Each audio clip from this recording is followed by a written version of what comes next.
இந்திய நாடு என் வீடு, இந்தியன் என்பது என் பேரு. இந்திய நாடு என் வீடு, இந்தியன் என்பது என் பேரு.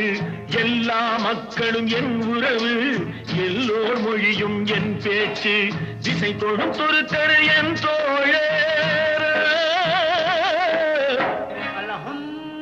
அல்ஹம்துலில்லாஹி ரப்பில் ஆலமீன் அர்-ரஹ்மானிர் ரஹீம். திசை தொடும் துருக்கரு என்